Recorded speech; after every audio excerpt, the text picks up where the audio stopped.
సీతారామయ్య, రాజు, కావ్యాలకు ఒక పోటీ పెడతారు.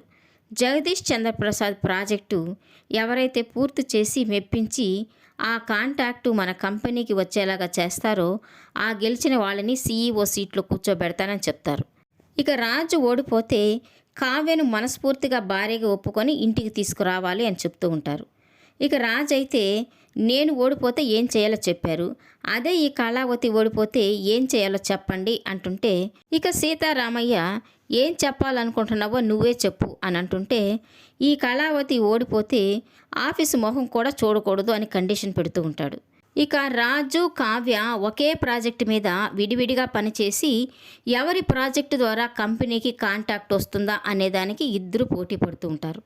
ఇక రాజు అయితే ఖచ్చితంగా నేనే గెలుస్తాను అని ధీమాగా అక్కడి నుంచి వెళ్ళిపోతాడు. ఇక కావ్యకి ఒక భయం పట్టుకుంటుంది. ఆయన ఓడిపోతే నా మీద మరింత కోపం పెంచుకుంటారని భయపడుతూ ఉంటుంది. ఇక సీతారామయ్య, ఇందిరాదేవి, అపర్ణ అయితే తనకి ధైర్యం చెప్తూ ఉంటారు.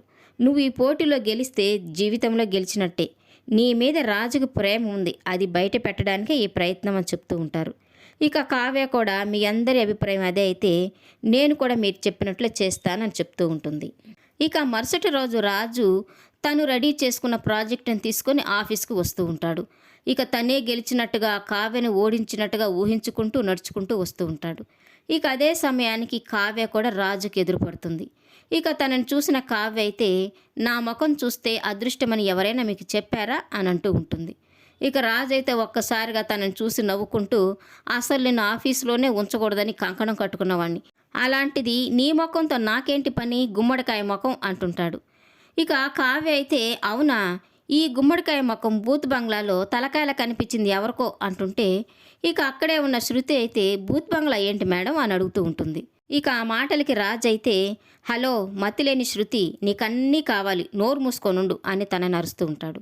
ఇక కావ్య అయితే బూత్ బంగ్లా స్టోరీ అయితే ఆపగలరేమో కానీ ఈ కావ్యను ఆపలేరు అని అంటూ ఉంటుంది.